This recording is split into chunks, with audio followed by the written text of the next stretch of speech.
అయితే నేనైతే చెప్పలేను, నాకైతే చాలా అందంగా అనిపిస్తుందండి. చూడండి, ఇక్కడ లోపల అభిషేకపు నీరు ఇక్కడ వచ్చి పడుతూ ఉంది. చూస్తుంటే అస్సలు తనివి తీరడం లేదు.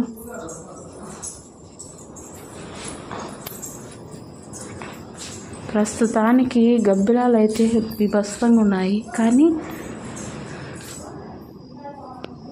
గాలి వస్తుందండి, ఎటు సైడ్ నుండి వస్తుందో కానీ పైన వెంటిలేషన్కి కానీ ఇదంతా కానీ అసలుకి ఒళ్ళు అసలు జిల్లు అనేటట్టు అసలు ఎట్లా ఉందంటే చూస్తూ ఉంటే.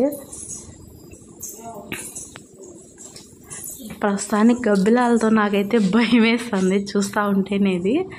కానీ లోపల నుండి శివయ్య తెలియని ఒక అనుభూతి, అరే ఇంత పాత కట్టడాలను మనం చూస్తున్నాము, అప్పట్లో ఎంత కష్టపడి కట్టారో, ఇప్పుడు ఎక్కడున్నాయండి ఇవి అసలకి. అప్పుడు కట్టడాలు కానీ అప్పుడు నైపుణ్యం కానీ ఎలా ఉండిందో చూడండి. రాయి రాయిని పేర్చి ఎంత అందంగా కట్టారో.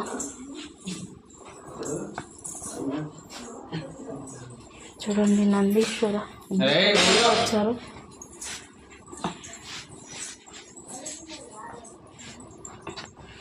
ఇంకో ద్వారం.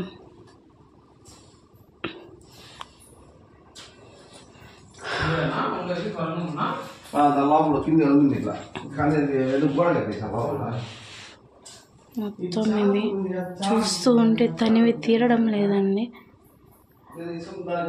లింగరూపుడు శివయ్య. మేము చాలా సంవత్సరాల క్రితము ఇక్కడికి రావడం అయితే జరిగింది. ఒక 6 years తర్వాత మళ్ళీ ఇప్పుడు వచ్చాము. కానీ ఎప్పుడు చూసినా అదే స్టార్టింగ్ ఎట్లా అయితే చూసానో ఇప్పుడు అదే ఫీల్ వస్తుంది.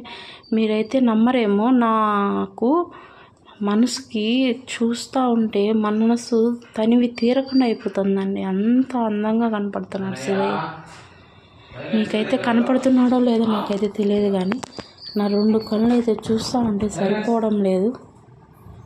చూడండి, ఫోన్లో నిండా ఆ లైటింగ్ కానీ, ఆ లోపల లైట్ సెట్టింగే కాదండి, ఇక్కడ లైటింగ్స్ ఉన్నాయి. ఇక్కడ నా చేయి ఉండి ఎక్కడ లైట్ ఉంది, అక్కడ ఒక లైట్ ఉంది. కానీ ఆ లోపల నుండి పై నుండి మీకు ఉంది. లోపలికి మనకు అలో ఉందో లేదో తెలియదు. అసలు వెళ్ళొచ్చు వెళ్ళకూడదు అయితే నాకు తెలియదు.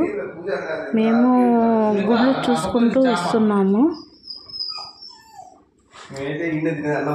చూడండి, మీకు కొంతమందికి అయితే తెలుసు, ఇక్కడ ఉండే వాళ్ళకి స్వామినాథ స్వామి గుడిలో కనపడుతుంది చేప. అదే చేప ఇక్కడ మీకు నేను చూపిస్తాను, ఒకసారి చూడండి. పైన మీకు కింద వరకే చూపించాను కదా, ఇక్కడ ఒక్కొక్క రూపము ఒక్కొక్కలాగా పైన ఉన్నాయండి.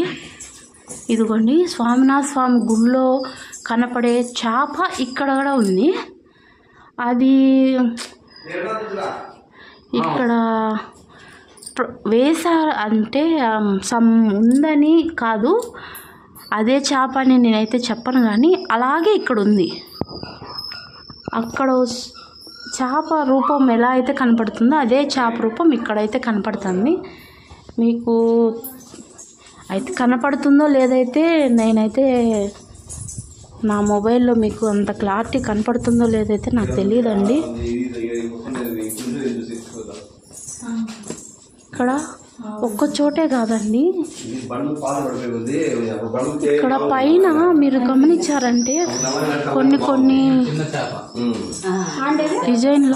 ఇదిగోండి, ఇక్కడ ఒక చేప ఉంది. చూడండి, బాగా గమనించండి, ఇక్కడ కూడా ఒక చేప ఉంది. ఈ పైన మనము అనుకుంటాము పురాతన కట్టడాలే కదా, మనం ఏముందిలే అని. వీటిలో మనకు తెలియని కొంత మర్మం అయితే దాగుంటాయండి, అవి మనం కనుక్కోలేము. చూడండి, ఇక్కడ ఇవి నేను స్టార్టింగ్లో చూడలేదు, తర్వాత నాతో పాటు వచ్చిన వాళ్ళు, నా హస్బెండ్ చూపిస్తే చూశాను. అప్పటి వరకు తెలియదు. మీకైతే కనపడుతుంది అని నేను అనుకుంటున్నాను. ఇక్కడ చూడండి, పైన ప్రతి చోట ఏదో ఒక గుర్తు అయితే ఉందండి ఇక్కడ.